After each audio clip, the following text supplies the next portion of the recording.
We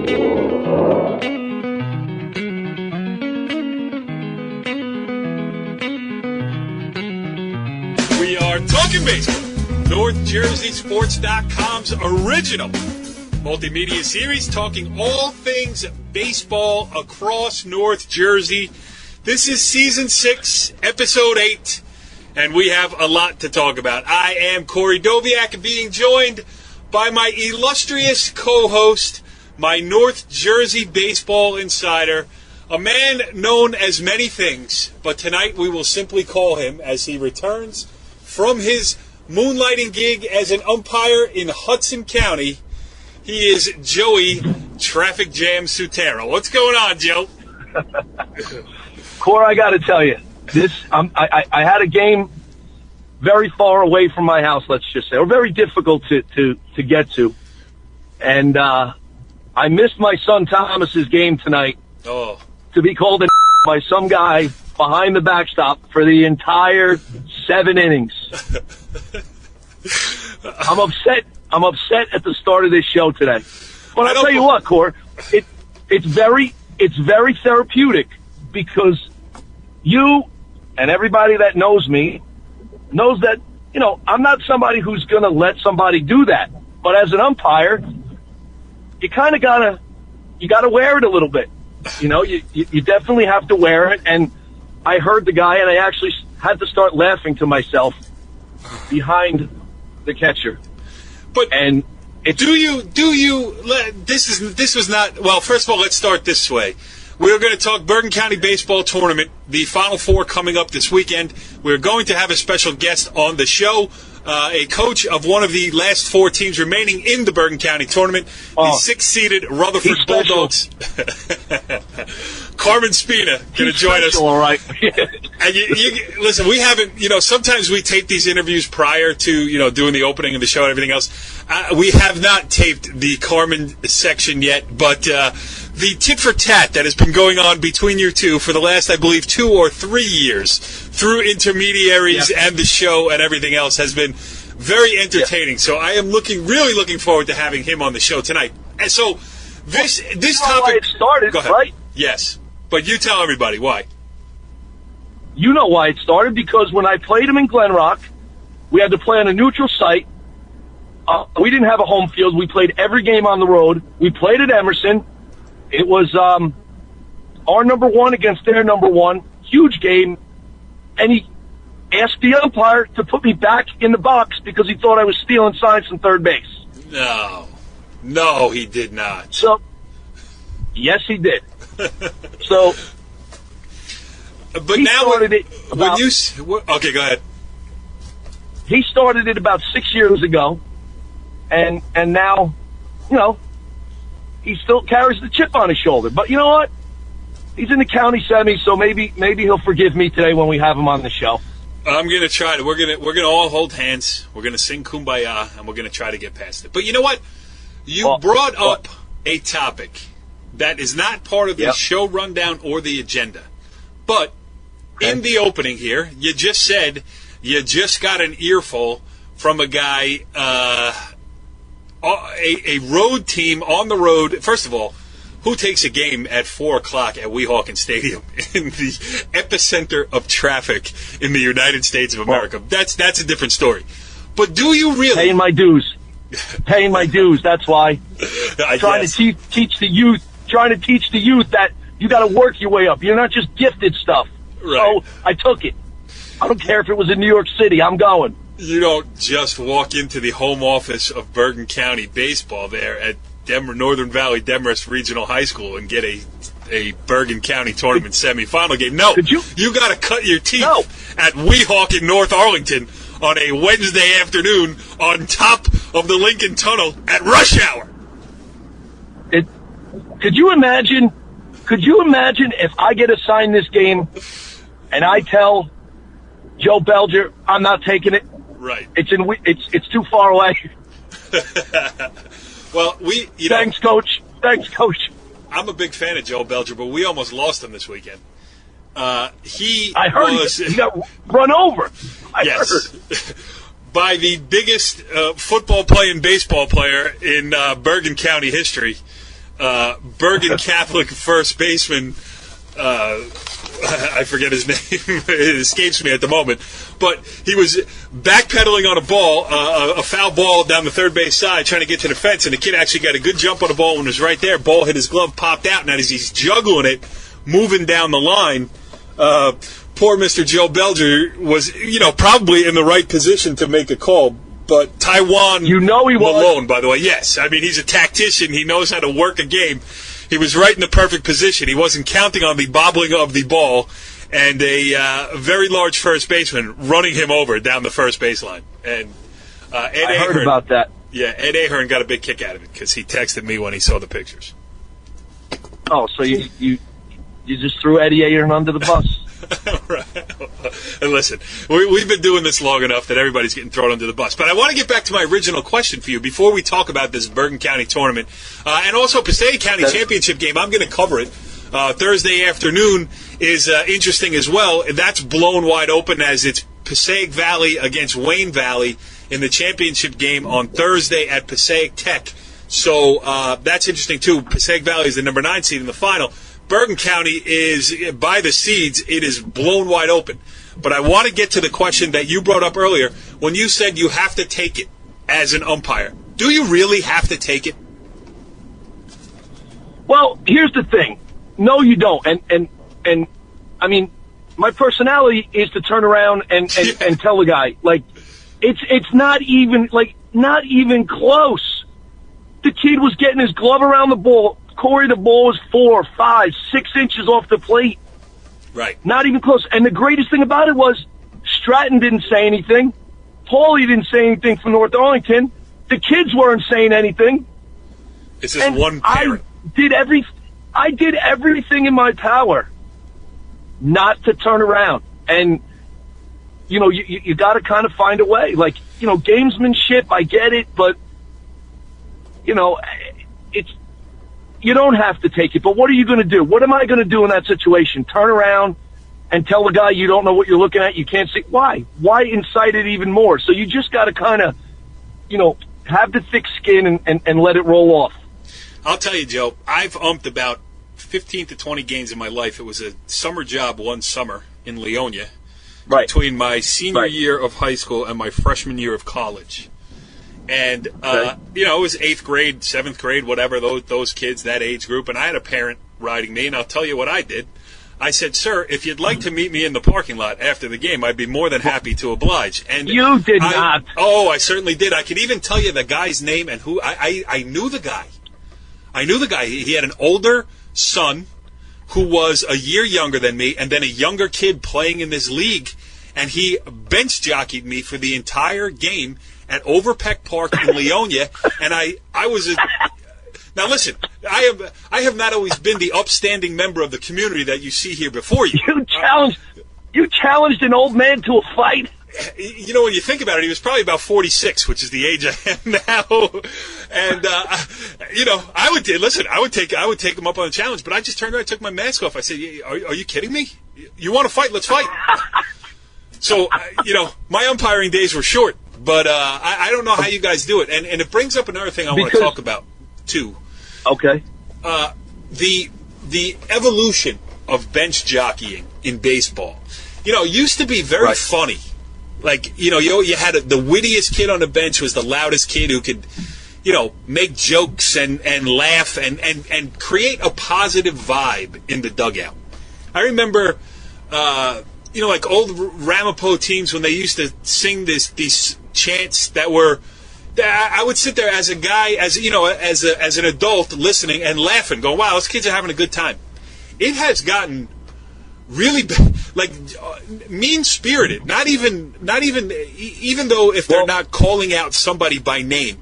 And I got to be honest with you, you don't tolerate it. You tell them at the beginning of the game, and then it's one thing to read that statement. It's one thing to say, sportsmanship at all times. But the minute, at least I hear, get him a bucket or anything directed, that's the shutdown. And then they know, you're not having it. You're not, and it calms it. But it almost seems as though these kids that do that are so desperate for negative attention or trying to one up another bench jockeying comment. Yeah, that they're inventing these things that just aren't even funny. They don't even belong in the game, and it kind of just it just sucks the life and what the game is all about out of it.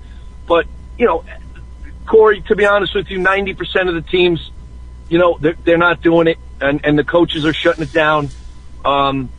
It's just, I don't know. It was never a part of my game as a player. My teams never did it, and most of the coaches in Bergen County don't tolerate it. So, yeah, I know. I agree with you. And I'm not against kids being into the game and hanging on every pitch, but every time the pitcher threw over to a base, whether it's first or second base, might have been 20 times in the game, the kid screamed the same line. Like it's not funny. Yeah. And and I feel the other part of it, and I don't want to say which team. I mean, obviously they know who we're talking about here. And you know what I forgot to say too is this episode of Talkin Baseball is sponsored by the Complete Performance Baseball Academy.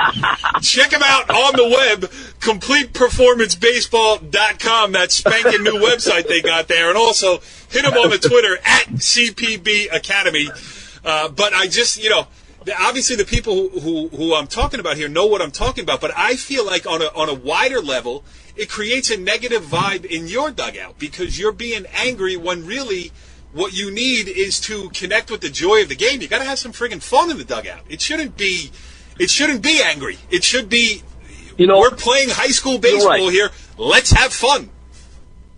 You're right. And the thing about it is, you get those guys who it's a pitch here, it's a pitch there, it's a bang play at first. And then, Corey, as the game unfolds, okay, and this kind of happened today, the game is unfolding.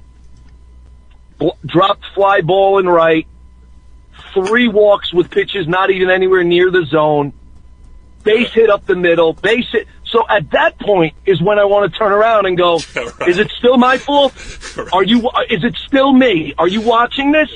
Because that kid couldn't catch a fly ball. That kid just almost took your pitcher's head off with a line drive that scored 2, but it's my fault because you thought the ball was outside and you're 80 feet away. Right. But that's the type of stuff and when I say therapeutic, like, I started laughing at, some of the things that happen in the game, and this guy's still riding. He rode my partner on a bang play in the second inning. He didn't let it go. And you have to just tell yourself, that's what this guy wants to do. If that's what he wants to do, then so be it. Not me, man. I'm a grown man, and I don't want to be yelled at. No, you challenge people to fight. Yes. You don't bench jockey. I am a grown man, and I do not want to be yelled at by another grown man over a high school baseball game. So I'm in the right profession, because no one knows who the heck I am anyway. In fairness, he wasn't yelling, but he was talking loud enough so that we could hear it. Right. No, I get you. All right, let's talk about some on-field action here. Joe, the Bergen County Baseball Tournament is blown apart. What the heck happened? Boom! Boom. Unbelievable. What happened? I don't know. What happened? We seeded teams, and the 4 teams that are still in it played the games in front of them and won. And it goes to this. Honestly, I don't know, because I think if you look at the teams that are left, I was immediately gonna jump to the format, Corey, where it's spread out over the weekend. Well, I want to talk about that for sure. Yeah, if you look at the teams that are left, and I'll take St. Mary's. They have 2 good arms. And I'm sure they have other role guys that have done a job for them all year.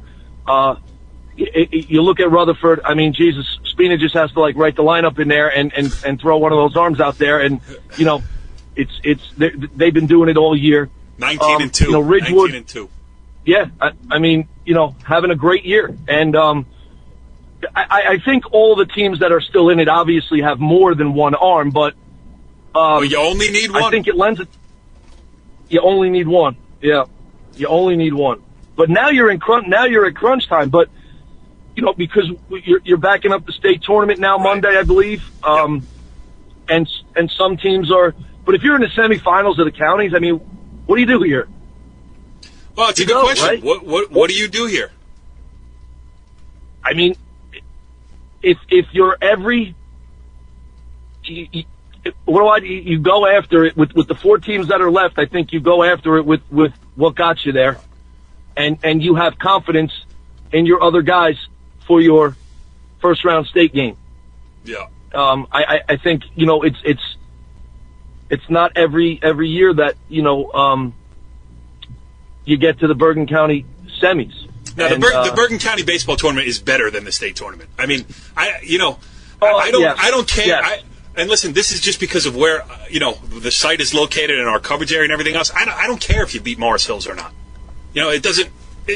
And last year, I feel like watching Pascack Hills' run last year, I felt like it was so much more fun covering their public school win in the Bergen County tournament than it was driving down to Trenton for the state final in the drizzle in a game they barely got in front of 40 of their closest friends and family in the stands. Not and that doesn't happen at Demarest, where you have all of Bergen County who like baseball sitting on the hill behind the first base dugout. So to me, they're totally different animals, and you, when you're one of 4 left, you put the pedal to the metal and try to win it. If you get knocked out of the states, so be it. Corey, I agree with you. In terms of fans,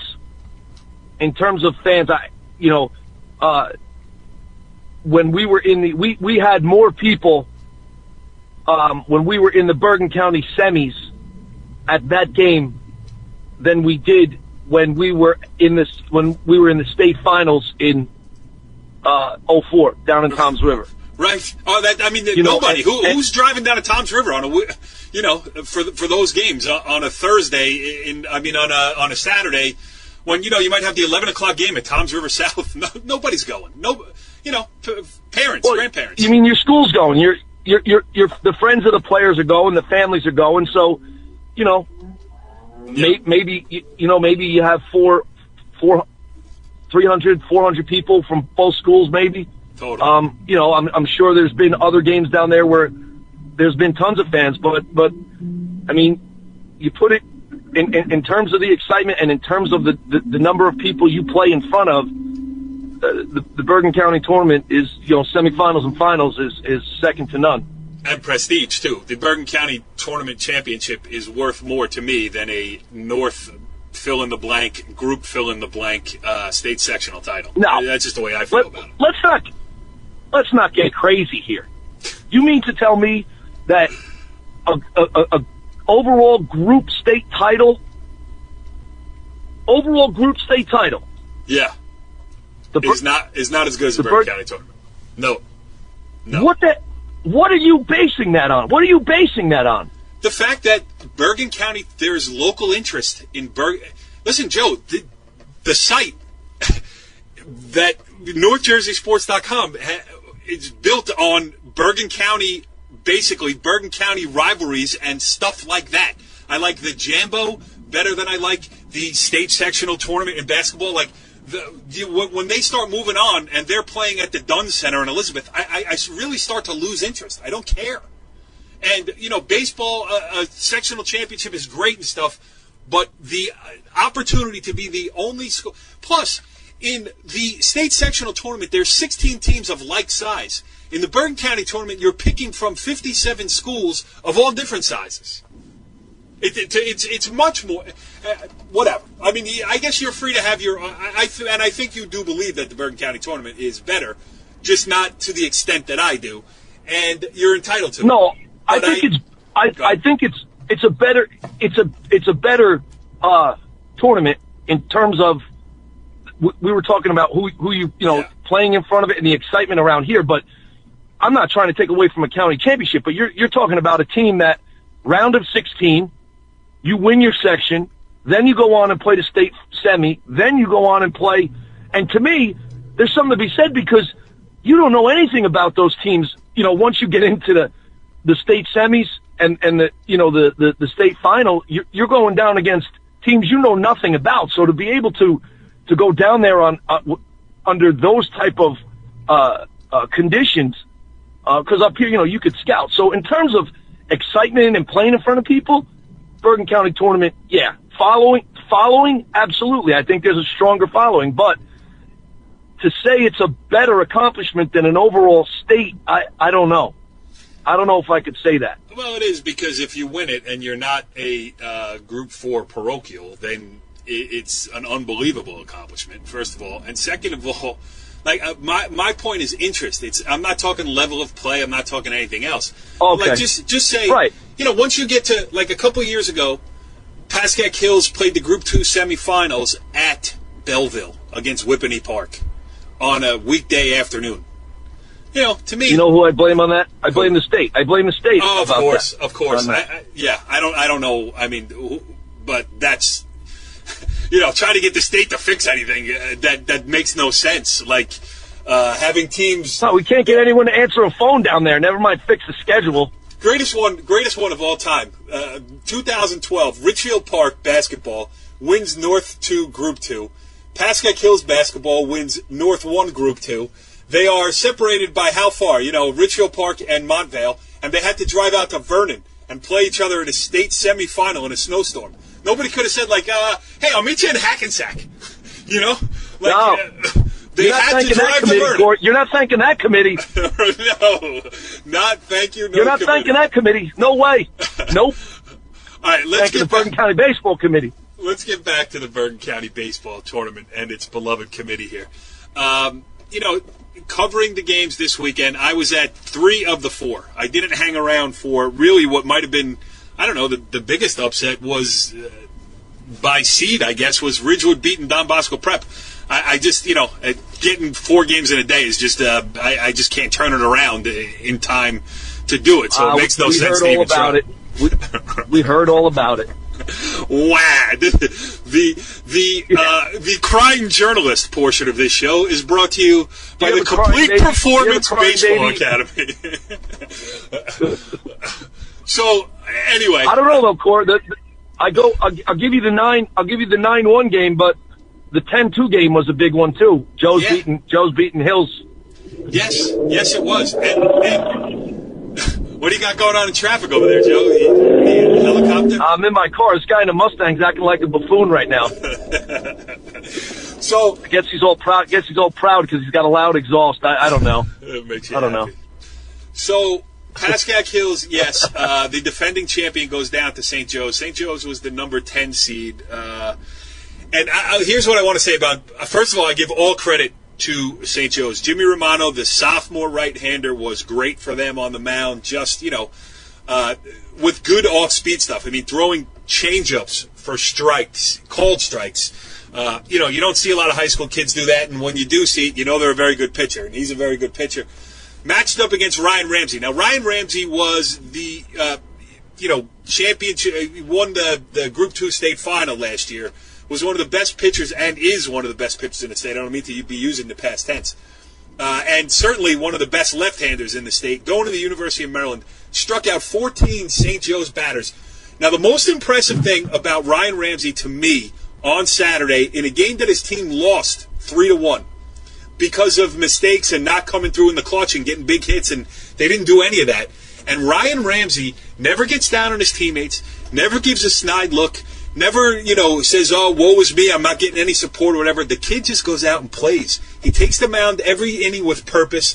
He has the proper demeanor to be a great, and I mean great, collegiate pitcher, and maybe even, a potential, he's a left-handed thrower who throws in the upper 80s, so he's got a shot to go as far as he can. But really impressed with his demeanor on the mound. I don't know if that's natural. I don't know if somebody's worked with him or whatever.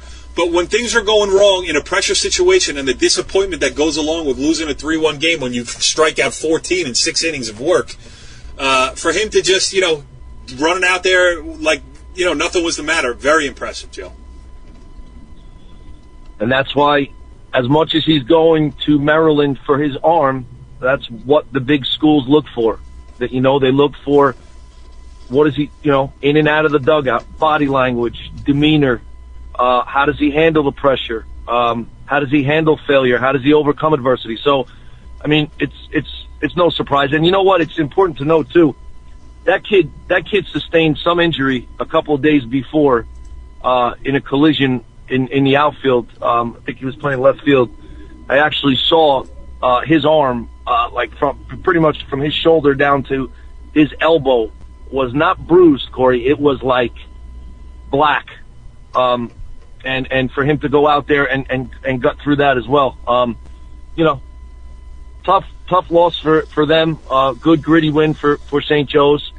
And you know, Joe's is in the semis now. The plucky underdog from St. Joseph Regional High School in Montvale, the all-time winningest program inside the Bergen County Tournament. Yeah, when was the last time you said that? Yeah, it's true. I used it in the headline of my story, too. The other game, I was down. I saw the last 3 innings of St. Mary's 4-0 victory over Demarest. And let's just congratulate Demarest first on a great run. The number 20 seed, making it all the way to the quarterfinals. And given a representative effort against St. Mary, they held to 2 hits against Cajano from St. Mary. You know, the senior right-hander, Kenny Cajano, who he just pitched lights out. I mean, there was a hit on the scoreboard when I arrived, and then there was a hit in the 7th inning that I saw, and other than that, nothing from a pretty good Demarest team. That's another kid who I've seen a few times last year, this year, and same type of demeanor. You know, he doesn't get a call here or there. Ball sign deliver. He's right back on the mound. Good body language. You know, when he struggles, you know, he'll take a walk, take a deep breath. Very polished kid. And you know, again, they're a team that finds a way to do it because they don't really hammer the baseball either, but they're going to scratch and claw, and you're going to have to, you know, keep your eyes on the ball at all times because they'll back pick you, they'll bunt and run, they'll hit and run. You know, they're a nice, complete baseball team. Here's the thing. You mentioned the format earlier, and I'll tell you, there are a lot of number 1s around Bergen County. We'll get into it with Carm shortly. But, you know, Jacob Gomez against Jacob Denner was a good old-fashioned pitcher's duel in the Rutherford Bergen Catholic game. Kenny Cajano against Nick Argenziano, good old-fashioned pitcher's duel in the Demarest against St. Mary game. And I am just seeing what Sam Favieri did for Ridgewood. Again, I didn't see the game, but, you know, he gets the win there. And then Ryan Ramsey against Jimmy Romano, another, you know, pitcher's duel. With the change of format where you only need your number 1 on successive weekends, it's making for a great tournament. You know what, Joe? I'm going to thank the committee because I think it's about time you did. It's opening up the tournament to other teams to be successful because if you have a 1, you can't compete. And for years, I always railed against the idea. You need, you know, a whole pitching staff. This is not softball, blah, blah, blah. But then you watch a public school win it last year. You got 2 public schools plus St. Mary, which doesn't operate, you know, as one of the big, you know, 3 Bergen County parochials. And then you got St. Joe's, which is not, you know, not deemed to be the powerful St. Joe's. It's a different St. Joe's teams this year in the Final Four.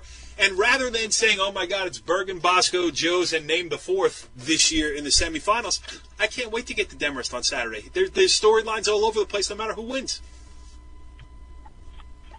I mean, Corey, you're either like the format or you don't. I think, you know, there are some out there that don't like it. Well, if you got 3 pitchers, then you don't like it. If you got 1, you love it. Right. Absolutely. And it's, I personally think it does give, it's obvious what it gives. You know, if you have the 1 arm, you roll them out there every week. Yep. But I still, you know, let's not forget that you might have that number 1, but now you're playing Saturday, going to have to come back and play Saturday again. And in between there's league games, and some of these teams are playing for league titles. Oh, nobody cares about leagues. Nobody cares about league titles anymore. That's or at least they shouldn't. Because they're stupid. They're stupid. Because you got 5 or 6 teams in the league, Joe. You got back in the old days when you had the NBIL, when you had 20 teams and they gave you an 18-game schedule and you played everybody in the league. Then you went that winning the league was a big thing. Now you got 5 teams, you play 8 league games, and you go 7-1 and you win. Come on, nobody cares. You set your goals. You set your goals. League title. Win your conference. Win your conference. No. But let me get to my point. If you're going Saturday, and there are guys, unlike you, that put some emphasis on the league title, and it means a great deal to them. So they want to hang a banner in their gym as a league championship. Maybe, what do? That's what I'm trying to say. What do they do? You don't worry about the league title in the Big North Conference. That's ridiculous. Alphabet soup division. You play to win if you're still alive in the Bergen County Tournament. That's what I'm saying. I'm not saying you shouldn't. And the other thing that the format does, though, is it also makes your number 2 available as your closer, which gives you 2 great arms on any given Saturday. Now, it also throws a bigger monkey wrench into what you're trying to do midweek. I understand that. But if you're going for the Bergen County Tournament, you can use 1 and 2 on the same day, which makes, these low-scoring games. And that's what that's the kind of baseball I like. You've said 2 things that I vehemently disagree with this week. Just 2? That league titles don't matter, and state titles the county title is better than a state title, because you're speaking in generalities. It's better for who? You? Yes. And Joe, NorthJerseySports.com is all about me. This show is all about me. I mean, yes, that's what I say. I think it's more, and, let's not forget that Demarest High School is about 2 miles from my house, whereas Trenton is not. So where would I rather cover a game? Once again, you're getting back to the same stuff that we talked about a couple weeks ago. It's all about you. You're so selfish with the traffic and where the game should be. And now the tournaments don't mean anything unless Corey can get to it, and it's 2 miles from his house. Can get to it so because quickly. The state title. If Corey has to drive more than 20 minutes, then it doesn't matter. Listen. And I also disagree with league titles. You call most coaches and have them tell you league titles don't matter. No. Now you're twisting, Joe. You're twisting. I didn't say league titles don't matter. What I said was they don't matter as much as the Bergen County Tournament. If you're still involved in the Bergen County Tournament, don't worry about your league schedule. Let those other 3 teams in your league fight it out in the 6-game schedule. You know what? When you go back, if we were in court right now, you may be in contempt of court because you're totally. The judge would be so pissed at you because you just reverted. You just contradicted yourself. No, I did not. And if I did, I will go back and listen to it, and I will edit it. So you will not win this argument. That's true. You'll edit it to your advantage anyway. So you know what? Let's move on. Let's move on. I welcome in our guest this evening on this edition of Talkin Baseball. He is one of the aforementioned coaches who's fighting for a Bergen County title rather than a dinky league title. He joins us on the Complete Performance Baseball Academy hotline. He is Rutherford's own Carmen Spina. What's going on, Carm? Glad to be here, guys. Well, let's we have a lot to talk about. The great performance by Jacob Gomez and company on Saturday against Bergen Catholic and everything else. But, there's a white elephant in a room here that we need to get to immediately, and that is this ongoing feud. Now, listen, Carm, I have nothing but respect for the Rutherford Bulldogs. I have going back to my playing days at Palisades Park High School when Brian Gassione tried to break my ankles while dribbling around at half court. Tremendous respect for Rutherford, but I am also very close to the co-host of this show, Joey Traffic Jam Sutera, and the two of you have been at each other's throats. Carm, can we end this tonight? Can we quash the beef? You know what it is? I miss coaching against the guy, and I miss seeing him across the diamond, and it's just like there's so much tension and hostility from all those battles we had. It's got to come out somehow. They were good. You know? They were good. We really did have some battles. We had some. We were fortunate enough to have some talented teams, and the difference was though, when you guys were beating us, I didn't accuse you of stealing signs and ask the umpire to put you back in the box. Well, I mean, on that one, I'm going to have to say don't comment. Yeah. You can't no commenting, Carm. I've never seen a team launching curveballs and like stroking the ball to right field on the other half. I was like, my God, Sarah's got to be stealing signs because I know he can't teach these guys how to hit that kid. So I guess the answer is no. We cannot quash the beef tonight, but we will try again next year. I mean, listen. Honestly, I was going to say to Joe, like next year, they're budgeting some money. I don't know. I know he's going in this umpire route, but if you want to put the uniform back on, no way. Welcome anytime. No, I appreciate that very much. Thank you. But I have Rutherford on my schedule next year, and I'm on the plate. I got the assignment already. We were giving them. There's no way I'm not doing the plate in that game. No way. Can I please get the ejected in the first inning? You have to come to that one, Corey. Yeah, I was just going to say, can I please get you will the be talking about Italian restaurants in between innings. Great. I want the advanced schedule. Happy birthday, by the way, Carmen. Happy birthday. Oh, thank you. Thank you. I gotta give you guys one more story before we get started tonight. I'm at the Richie Ball games covering our Hawthorne game, and he comes up to me. He's like, I miss those days. Gambardella, Sutera, Spina, all these crazy guys. He goes, what's so Spina? He goes, the crazy thing about it is you're the most normal one of all of them, and you're not normal at all. So I guess that's a compliment, But I just get that one out there too. First of all, who is Richie Barton to be judging anybody else on whether they're normal or not? Tremendous. Listen, he is not the arbiter of sanity, Richie Barton. No. Let's talk about the Rutherford Bulldogs, Corey. Go ahead, Joe. You jump in. Carm, obviously you got the arms. What is it? Talk a little bit about the things that we may not know about your team. Like we know about your arm. We know about how good they are.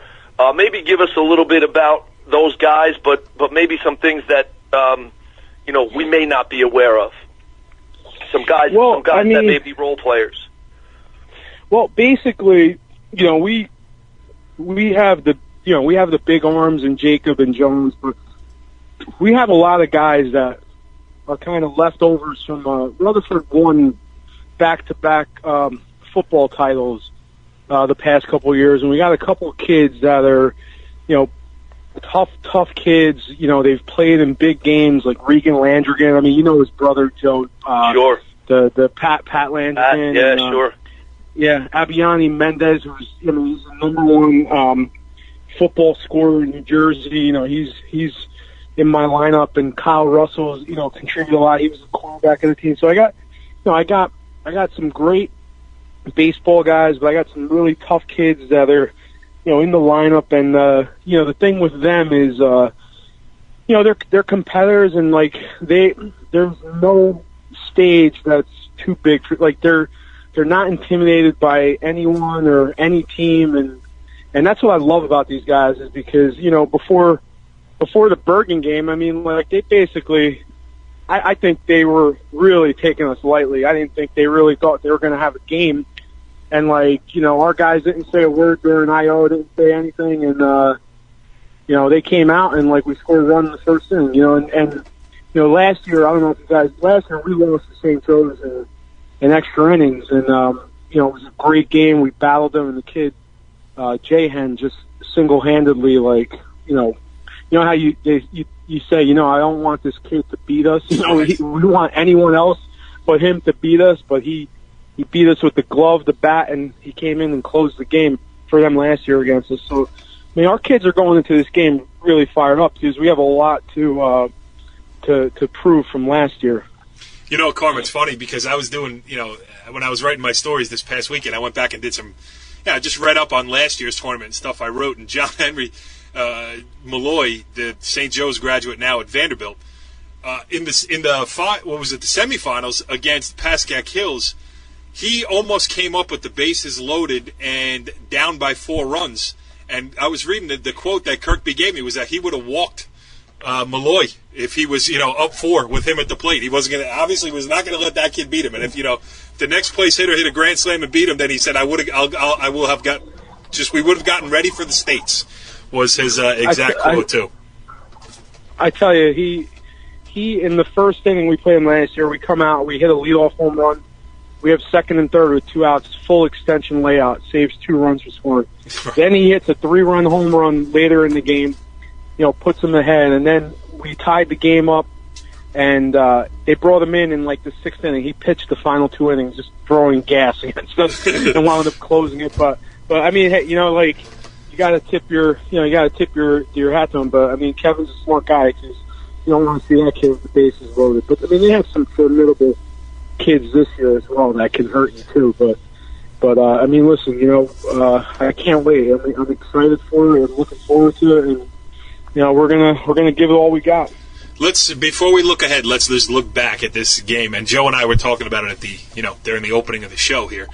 I had so much fun covering your game because it was Denner, it was Gomez, it was, I don't want to say a big strike zone, but let's just say it was a comfortable strike zone. Like I would like every game to be called like that. I'm not saying that it was the guy was off the mark or whatever.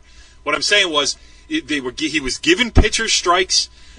They were working quick, and when you throw strikes, you get strikes from the umpire. And 2 left-handers going at it. Just a great game to watch, I'm sure, from your perspective, especially because you came out on top. A great game to be a part of. And Jacob Gomez, I don't know what you say about him, but he was on top of his game.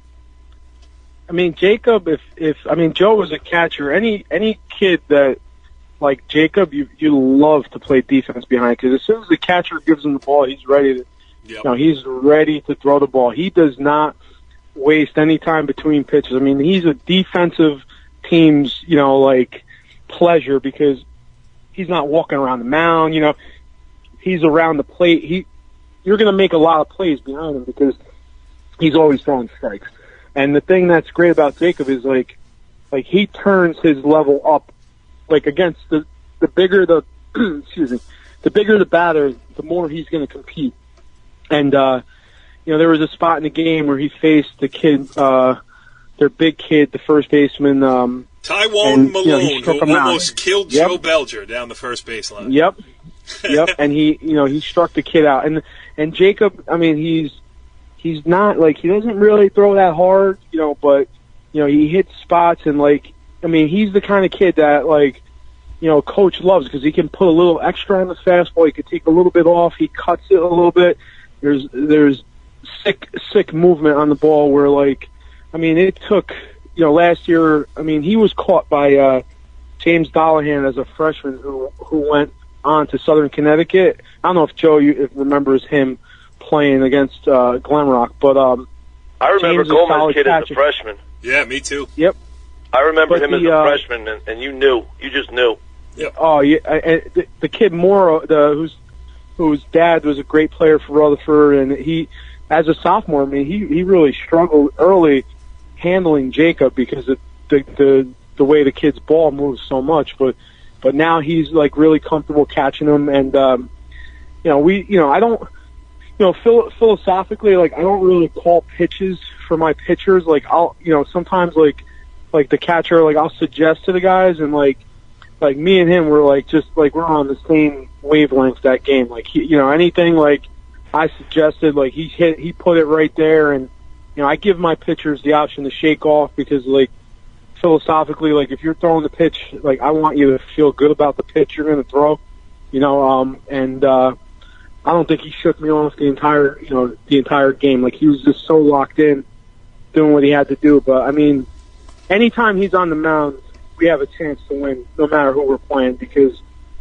I want to say on the season, maybe 2 earned runs he's given up the whole year. He really bears down on people, and he's our guy. When he's out there, we're playing our best behind our guy.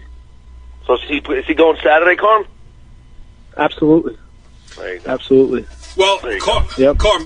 Joe and I had a long discussion here, too, and I don't know if we exactly agreed on what it is, because Joe thinks winning a league title much more important than winning a county title. That's not what I said.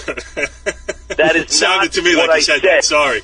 Carmen, what I said, Carmen, was that you and you know, it was funny, Corey, because I was going to ask Carmen what he felt about a league title, but Corey and I were going back and forth. He thinks the Bergen County Tournament, you know, in terms of its prestige and the following and everything is number one. Is number one. And what I was saying was, we talked about the format and how, you know, these guys are going Saturday, but in between there, if you're battling for a league title, you know, what do you do? In your case, I guess it's not really so much of a difficult decision, because you've got two number ones that are there that you could throw out on the mound for years. But in terms of a league title, like where does that fit? I mean, you guys are all wrapped up anyway. We've wrapped up our league title, but where the difficulty lies, you know, I talked about it, you know, kind of with our assistant coaches is, you know, if we win this week and we're in the championship, you know, I mean, here's the you know, the catch-22 is, like, you're going for a county championship, and, like, I don't think there's anyone that would not go all in for a county championship, right, especially a small school. But, you know, you also have, in that moment, the state semifinals are Tuesday right behind it.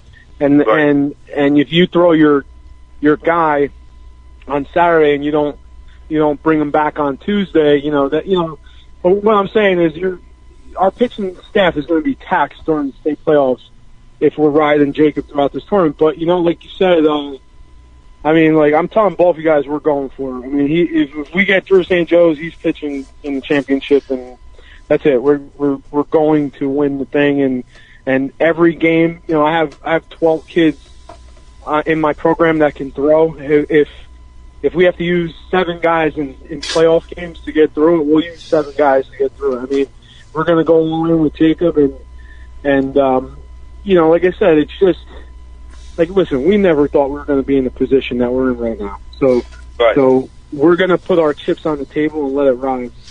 And Carm, if you throw Jacob Gomez in each of the next 2 Saturdays, and you lose in the final, and then you go out and lose in the state sectional semifinals, you will not hear a peep out of me, because I agree with the strategy. Win the Bergen County Tournament. To celebrate on the field at Demarest is better than to celebrate on a nondescript field somewhere in Trenton between 40 of your most close acquaintances.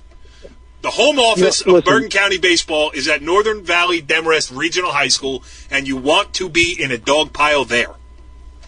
I mean, listen, listen, what Pascal Kills did last year, and, like, I'm in, like, you know, Kevin and Gansley, the amount of respect that I have for those 2 guys and what they accomplished last year was simply, like, amazing and a once-in-a-lifetime kind of thing. So, like, I'm not even attempting to emulate what those guys did. I just want to play what's in front of me, like, try to do the best and win every pitch, and that's it. I mean, listen, if we get knocked out this Saturday, I mean, God forbid things don't go our way and we lose, it's easier then, you know, we go for the sectional and everything. Right. But you're right. If we win, you know, we go for the counties and we come up short, but then, you know what, so be it. I can live with it, because how many teams, listen, Joe knows. Joe is a small school guy. He's a small school coach. Like I got kids that are from a mile square town. Right. You know, these schools that we're going up against get kids from New York, New Jersey, all over the place, down the shore, Morris County, Essex County, you know, Passaic County, Bergen County, and, like, if we're toe-to-toe with them and we go down, then, you know, so be it. You know, whatever criticism there is, if there needs to be criticism or anything like that, I'll fully accept all the responsibility. You know, I don't think anyone can disagree with that. Joe, we still talk about the 2001 Rutherford team that won the public, the public school that won the Bergen County Championship. We just had Jimmy Wadika, who was a pitcher on that team, on this year. We talked about it at length. I don't remember the last time I ever talked about a state final at Toms River East, with Ramapo against Seneca. I don't care. I just, you're trying to incite me. You're trying to get me to react. I get your point. We're talking about Carmen and the Rutherford Bulldogs. We're not talking about Corey Doviak's feelings about what's better to win. Well, Carm, that's the other side of it. I mean, Demarest, is 2 miles from my house. I'd rather travel there than have to go see you play this Group 2 semifinal in Belleville. I mean, listen, like we try to win with whatever's in front of us, and that's it. Listen, we've come up. I mean, I've lost in the Section Final 2 years in a row, and it hurts. Just getting there, working hard, and then like a bloop and a bomb, and you're going home on a long bus ride home, and you're thinking about every decision you made and gut wrenching, like micromanaging yourself. Because I know Joe will tell you, like, part of the agony and part of the love of coaching is like every minute that you're in the game, like you're miserable, you're anxious, you're nervous, but then when you win, it's exhilarating. But then when you lose, like I know Joe is very similar to me. You're the harshest critic on yourself, and you always say like, "Oh, I should have done this and I should have done that." But reality, me and Joe didn't get to bat with the bases loaded. Right. It's you can hope that one of your guys can come through for you, and you're always subject to Monday morning quarterbacking or whatever you want to call it. But I mean, honestly, I really don't care because I know the kind of effort and energy I put towards these kids with my staff. And listen, winning is great and it's awesome, and you want to win all these titles and stuff. But listen, as teachers, we got bigger responsibilities to these guys, and teaching them how to deal with adversity and bouncing back and doing your best is just as important as well too. So so be it. We're going to put our best foot forward, and I mean, listen. Hopefully, we can win this Saturday. And I can come back on the show and we can talk about this next week. See, I don't know if Joe's going to allow that, Carm. I had to kind of twist him on again. Joe might. All right. He might let us on for the final. But Carm, I hope we didn't. Go ahead, Joe. Sorry. I hope we didn't. There's been some guys that have accused us of putting a hex on them. So I don't want to say anything. I just want everything you just said was well said, especially to the point about the bigger picture and the wins and the games and all that. The competition is great, but we have a bigger. As a coach, you are a teacher. We have a bigger responsibility to these kids. And you alluded to something, Corey. Once again, another guy having a good season, another team having a good season, and the one of the first things out of his mouth was he's got guys that played football and guys that were competitors. Yep. That were in big games and have won championships prior to what they're trying to accomplish now. So again, it plays such a huge role in team chemistry and what it takes to get it done, because those kids that weren't in those games or on those teams, they still feed off of these guys because they've been there before. So I thought that was an important point to go back on that you raised, Carm, because we have talked about that on the show a bunch of times. Many coaches have said, they want their kids to play 3 sports, and regardless of your role, just go out there and compete because it benefits the more sports that kids play. So glad absolutely. To see you think about it. Corey, if I rather have my kid in a 1-on-1 situation on the foul line in basketball, whether the game is on the line, whether he hits that shot or not, than sitting hitting off a tee 50 times in a cage. Like, what is that going to do for you in January? So true. So I really encourage our guys to be multi-sport guys, and I gotta be honest, like a lot of my guys that really went into baseball, we've had kids that have gotten hurt, just because they played too much baseball. They're throwing nonstop, they're doing this, they don't rest, and I really listen. If my kids aren't going to play football, like run cross country, like go, play soccer, do something, because we have enough baseball stuff we're going to do, and it gets to the point where listen, I told my kids if we wind up, we're going to be playing tomorrow against Hawthorne. We wind up winning that game, I'm giving them off the day before. I'm giving them off, and people say you're nuts, but I'm like, listen, how many ground balls can I get these guys? There's something to be said for that, man. There's something to be said for giving them a day. I agree. At this point in the season, focus, and that's it. Right. Right, absolutely. At this point in the season, there's no question. I mean, we did it in 2004, 2005. We were going to play. It wasn't the day before, but we had played Friday, and we gave them off Saturday rather than, we came in for a super light BP workout just to let them clear their minds. That's a good approach, and just my opinion. I like it. I like it. Carm, but I mean, go ahead. I'm sorry.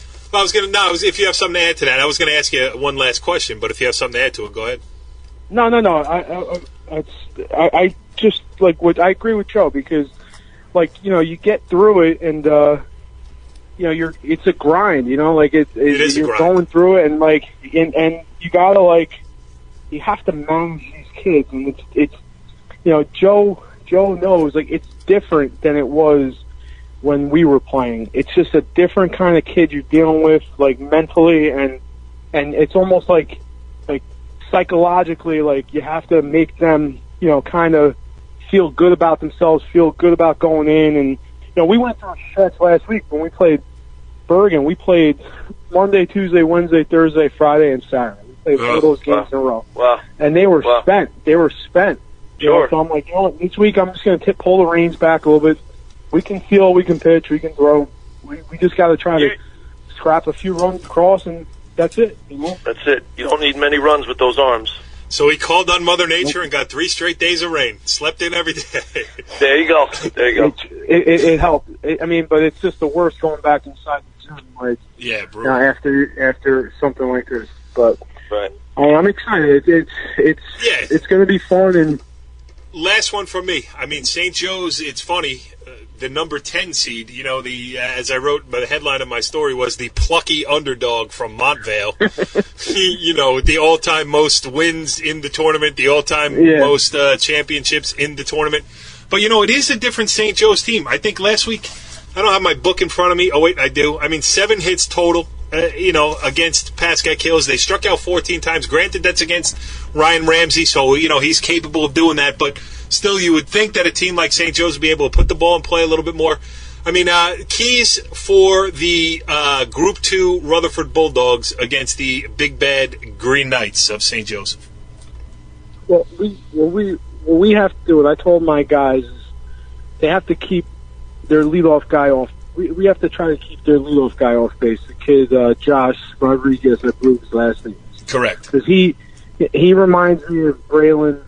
He gets on base, he wreaks havoc on the bases, so we got to keep him off the bases. We have to play smart baseball, and we have to make them make plays. We're gonna push their hand a little bit. If we have the opportunity. Denner just completely dominated us. The kid is a fantastic pitcher. I know I've watched their kid throw. He's a very good pitcher. He's an outstanding pitcher.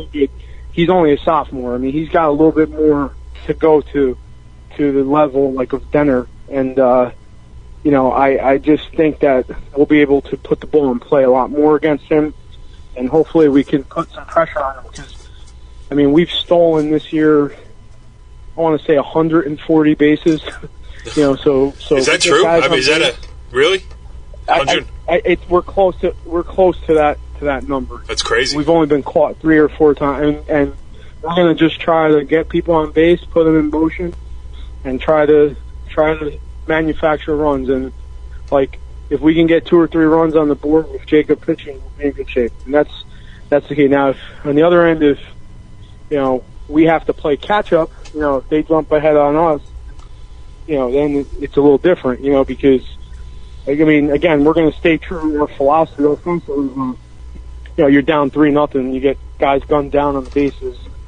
It's not. It's not a good look. No, not a good look. Monday morning quarterbacks will be out on Sunday. 100%. Exactly. So we're the type of team we need to play ahead of them. If we can play ahead of them, totally. We can stop them. We can play ahead. I always talk about dictating the tempo of the game. If we can dictate the tempo, and listen, everybody knows St. Joe's is no underdog. I love Marcus trying to play that. Give me a break. there's not going to be a single team in the county that's rooting for St. Joe's to beat them. The entire county will be rooting for us to beat them. So we have a lot of stuff in our favor in that regard. And listen, I went to Belleville High School back in the early '90s. St. Joe's was in our conference. There's no love lost for them. Believe me. I've dealt with their teams. I was an assistant at St. Peter's Prep playing them.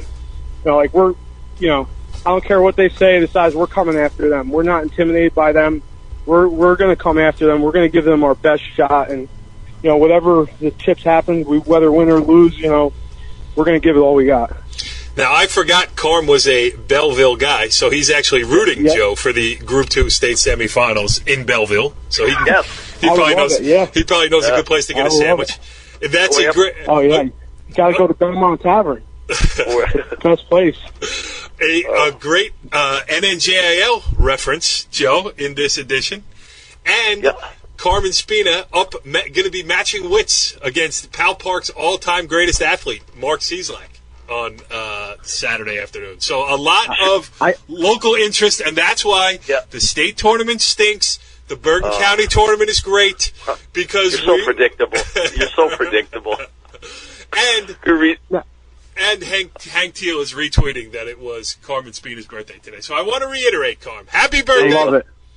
Thanks for coming on Talkin Baseball, and I'm glad that you and Joe can at least be cordial for a 20-minute stretch. Joe knows I love Joe, and we had I know some fun, man. He'll never forgive me for the stealing signs. He'll always, till the day I die, he will hold that against me. But listen, let me tell you something real quick before we get out of here. Joe, I was very happy to see Joe sitting at the meeting and being part of it because of his knowledge of the teams and the game. And I mean, listen, some of the stuff, if you say a team how these guys are great, they deserve this, and then Joe saw them and they're not as good. Joe's going to tell you, listen, guys, they're not that good. He's honest, and who did he say it about? He loves Bergen County. Shut up. He didn't say it about anyone. I'm just giving. I'm giving an example. He didn't say it, but what I'm saying is Joe knows every team in this county, and I think that's a great addition to the committee, and I'm excited to have him. And then I get to bust his chops twice a year, every time I see him, and have some fun with him. Carm, you're gonna have some fun next year when I'm on the plate, pal. I can't wait. Did you hear Joe get upset while you were giving that beautiful soliloquy, so eloquent about the greatness that is Joey Traffic Jam Sutera? Did you hear? He got angry when I cut him off. He's like, shut up, let him finish. And second of all, Carm, did you thank the committee? Have you thanked the committee, Carm? Yeah, Corey, he's on it. He's on it. I'm on there, yeah. I'm happy I got a bye, but I'm saying to myself, it's crazy. These 14 games, man. We can never. My team, we just can't get to 14. I get so many games rained out. It's that hurt a lot of teams. That seeding. I mean, it's crazy. Well, but Well, next year, I don't know what we got to do about it. You got to put a dome over Memorial Field because you're on the banks of the Passaic River. You might as well be coaching at the University of Minnesota Duluth. I mean, it's great, but it's the coldest place on earth. Timmy Byron brought up a great point because you really do have a tremendous advantage if you have turf, or if teams in your conference have turf because I mean that's you don't have anybody, right? No, nobody in your conference has turf, do they? Only Lodi. Lodi, right. But it's just it's crazy. But no, I mean, listen, I'm very It's going to sound corny, but I'm very honored to be participating in this. I love the guys in the county, and I know a lot of guys are pulling for me. I must have gotten 50 text messages after the Bergen game, and like I said, I'm going to give it my best shot, and that's it. That's all I could do. Carmen Spina. I'm looking forward to Saturday.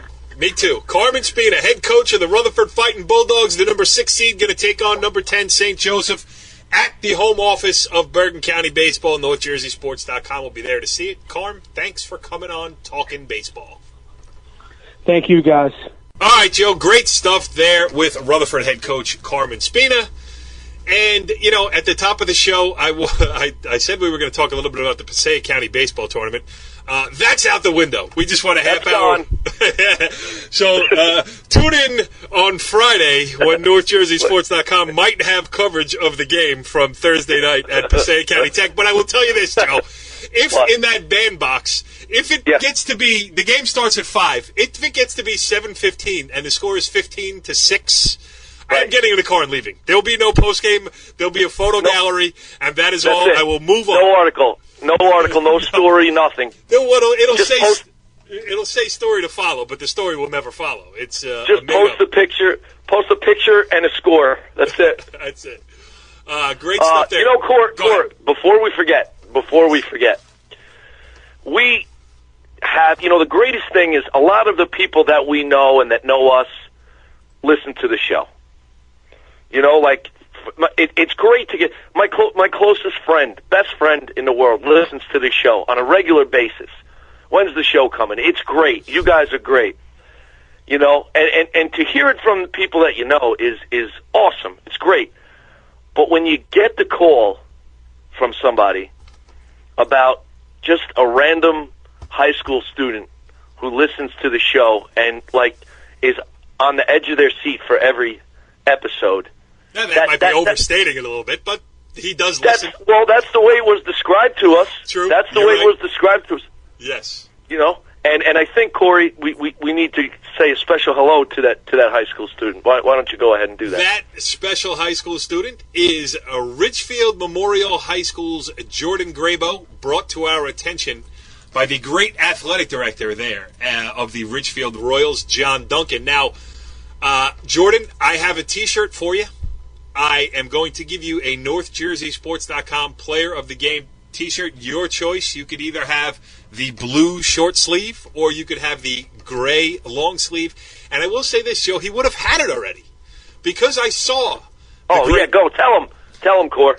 Jordan, I saw your athletic director, the guy that you talk Yankees baseball with, the guy that you sit in his office and listen to Talkin Baseball with. My friend, John Duncan. I saw him on Saturday. He was out supporting former Richfield baseball coach Joe Gambardella, now an assistant at Pascack Hills, and the proprietor of Complete Performance Baseball Academy, the very outfit that sponsors this very show that we are talking to you about today. Jordan Grabow talking to you. And John Duncan, I said, hey, don't leave. I'm going to give you a T-shirt for Jordan. Okay. About an inning later, went looking for John Duncan. Guy was gone. So, Jordan, gone. No T-shirt, and you can blame John Duncan. We will see you next week on Talkin Baseball. Love it. Follow the leader.